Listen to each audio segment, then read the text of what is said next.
How do we remember Captain Smith, the captain of the Titanic? How should we remember him? By the way, what you've just seen there is fictitious. We don't know for a fact that that is how he died. Now, in terms of Cutfield, the captain of the Bayesian, the same thing really applies. How ought we to think of him? As a hero, as a villain, in a factual way or in a fictitious way?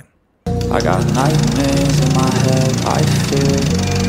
Thoughts build up until I can't feel. My mind fills up into a creature, and it haunts me somewhere much deeper. I got nightmares in my head, I fear. Hello and welcome to True Crime Rocket Science, the most authentic voice in true crime. Well, thanks to 22-year-old Matthew Griffiths, the crewmate on watch at the time of the incident, we know that Captain James Cutfield at least delegated the order for everyone to be woken up. And it's according to Griffiths who said that Cutfield rescued the little girl and her mother. And this certainly seems to me to elevate him to hero status, just in terms of that little bit of information. Now, it is interesting that Griffiths doesn't seem to know the name of the mother, which I think shows to what extent certain crew members were somewhat removed from their high-status passengers. According to a fantastic article in the Sunday Times, quote, "It is believed he meant Charlotte Golansky, 36, a guest on the yacht who worked closely with Lynch and her 1-year-old daughter. Golansky was previously reported to have held her daughter above her head to keep her out of the water." Now, if Cutfield did help rescue Charlotte and her child, it's strange that Golansky hasn't mentioned that herself. It's also not clear what exactly Cutfield did to help rescue the mother and child. But a photo has recently come out, published in the Sunday Times, where we can clearly see Cutfield with a bandage under his one knee, looks like it's on his calf, and he's walking with a crutch. So he does seem to be one of the more injured people. Now, I saw a comment where someone was saying, wow, you are throwing the crew under the bus. Not at all. We're trying to gather information, and we're trying to look at the information as it comes in. And so if you want to ask a blatant sort of blank question, do you think Cutfield is a hero or a villain? Do you think he's guilty or innocent? My answer is I don't know. At this point, we're getting it's almost like we are looking at this case through a keyhole, and there's a lot of information that at this point is still obscured. And so we are spending quite a lot of time looking through the keyhole and gathering information, but what we really need is to unlock that keyhole and open the door and get the full context. Now, there do seem to be 4 areas where the captain would have been expected to take action, and we're going to deal with that in this analysis.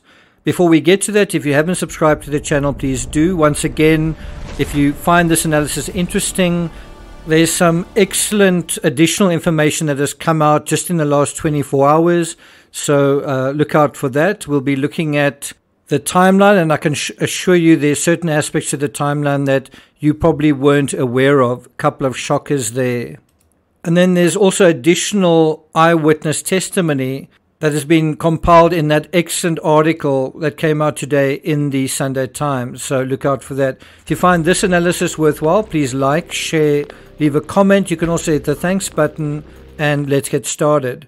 So if we are looking through a keyhole, we are probably getting the best view via Griffiths. I mean, he is really painting so far the most detailed picture we have so far. I mean, he was there. He's a material witness.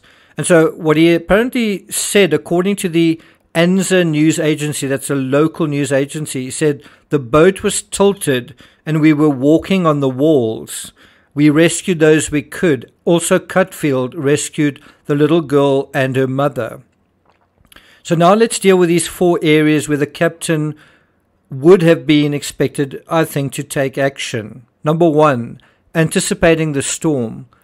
It's unclear what the protocols were, but it's possible Cutfield told Griffiths, if the winds hit 20 knots, wake me up, because that is why he said, or when he said, he woke the captain up once the winds hit 20 knots. Now, although a tempesta anomala, a localized storm, is an anomaly, although it seems that many others, including fishermen and the captain of the Sir Baden-Powell, were better prepared, one's got to wonder what was going on board the Bayesian, because it seems in a way like Griffiths was the only one awake. If he was the only one awake, were they aware of this impending storm? If they were aware, were they sort of not particularly worried about it? It's hard not to think that, like Titanic, the crew of the Bayesian had a false sense of security because of the sheer size of their own craft.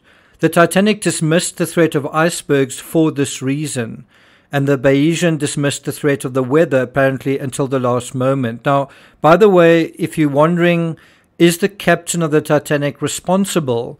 Well, he did authorize the craft to move at speed through like an iceberg field, and if the Titanic hadn't been moving as fast, it probably would have survived, or certainly not have been damaged as badly as it was.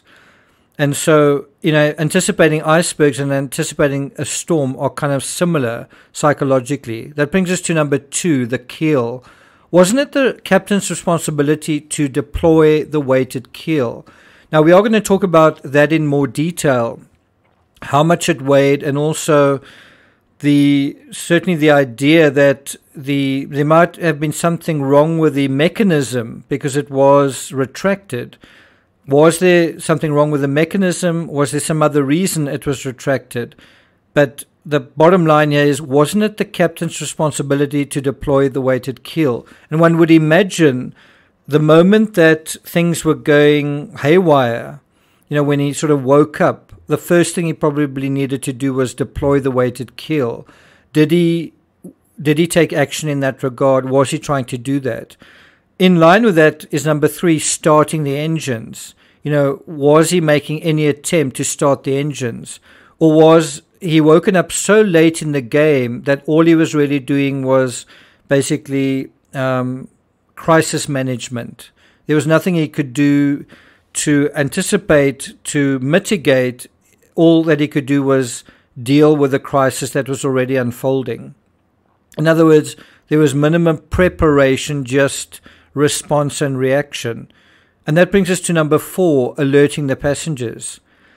While Cutfield may have delegated the role to other crew, given that there was almost one crew member for each passenger, just think about it, there were 10 crew on board, and there were 12 passengers, 22 souls on board in total, right? Almost one crew member for each passenger. So it's noteworthy that half of the 12 passengers died, and only one member of the 10-man crew.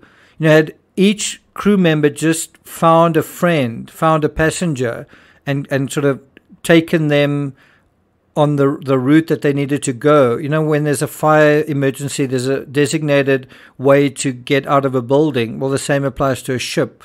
And so if just each member of the crew had found a passenger and taken them with them, probably everyone would have survived. Now, think about also the Titanic. It lost the bulk of its crew, 700 souls. 76% of the Titanic's crew died and 63% of the passengers.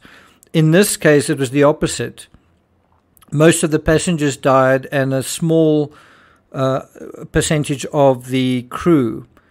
The fact that Cutfield was injured does seem to suggest he did all he could, certainly while he was awake, but obviously at this point we need more facts to know what is really going on.